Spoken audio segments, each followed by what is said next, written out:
بسم الله الرحمن الرحيم. وورين وسلام يا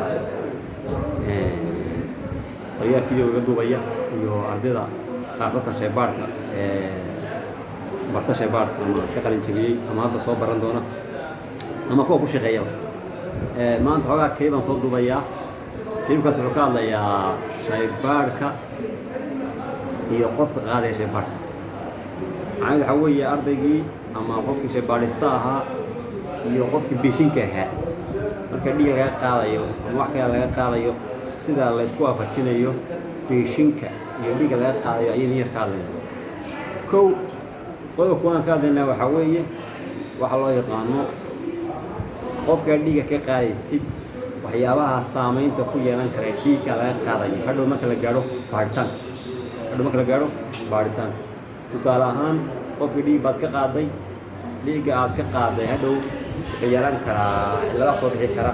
kuwaasoo qofka xanuun qabo aanay hayn laakiin waxyaaba aad u geysatay ama after collection sababay inay tahay tusaale ahaan oo kale waxa loo yaqaano information linked to samples waxa weeye informationada la xiriira ama ku taxalluqa maxay sambalka qaaditaankiisa iyo baaritaankiisa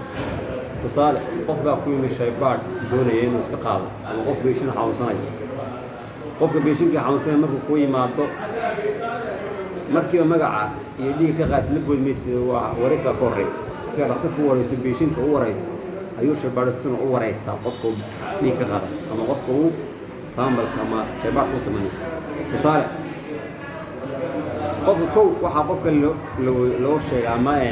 ugu horeeya qofka inaad xilligu ku yimi aad qoratay dheydka hadday tahay iyo maxay collectionka xilligaad dhiigga qaadis tusaale ahaan haddaan soo qaadano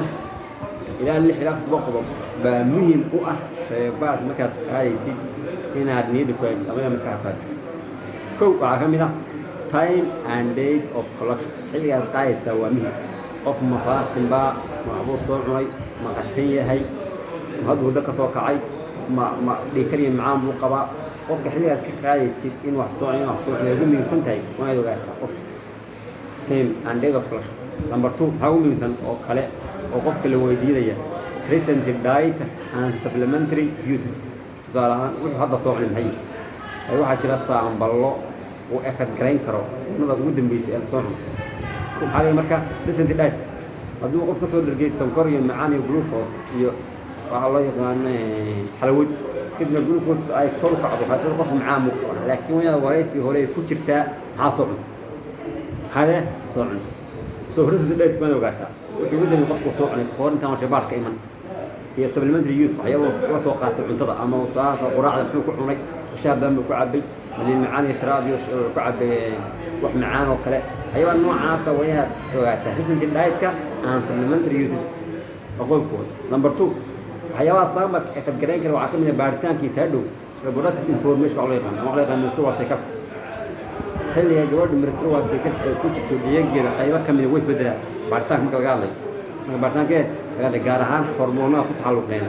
hormoonada qaadaysid hormoonada FSH, LH, BRF iyo hormoonada la xiriira ama ku taxalluqa laboratory inta ugu isbedelaan soo wada la socotaa inta badan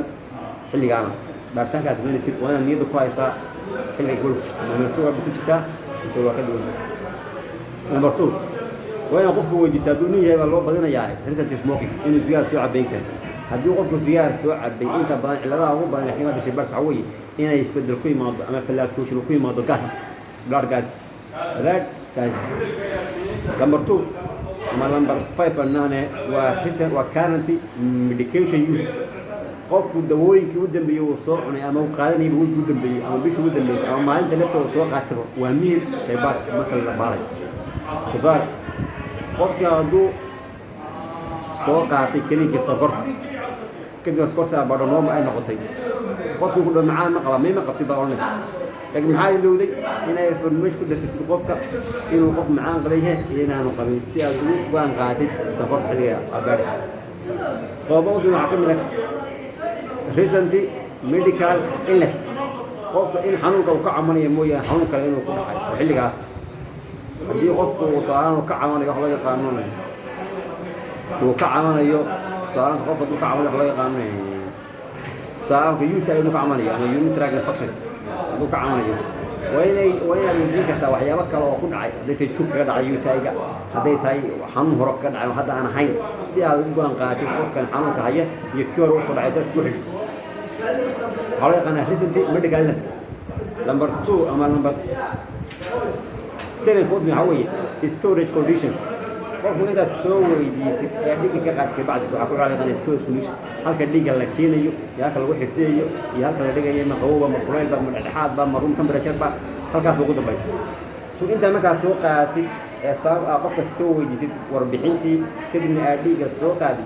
storage condition كلو بين هل كديجا ديجا هذا ما كان طول مرة أنت خلاص حكوا كم من على time and date of collection number 2 present diet and supplementary uses number 3 reproductive formation number 4 present smoking number 5 current medical use number 6 present medical illness number 7 فقد من على هاي storage conditions هذا ما يوهاك شباب أما ديك لا ديك أنت هرم هاي وinformation لا حيل قف كديك قيس أنت هذا فسوق جاي ما أنت ولا information كا سي قف ديك لو قال يحق قف ديك هذا ولا ديك دون سامبك هذا كمان ديك سامبك أو بنسمع ما سامبك لا قال ديك بوب أنت ما ولا قال هذا كمان عندك حياة سو يعني فقط قبل قف هنا ويديسي أنت عادي كقاعدين كدينا كوكو أن قال كتير هذا وحاصل صار والمسألة السلام عليكم.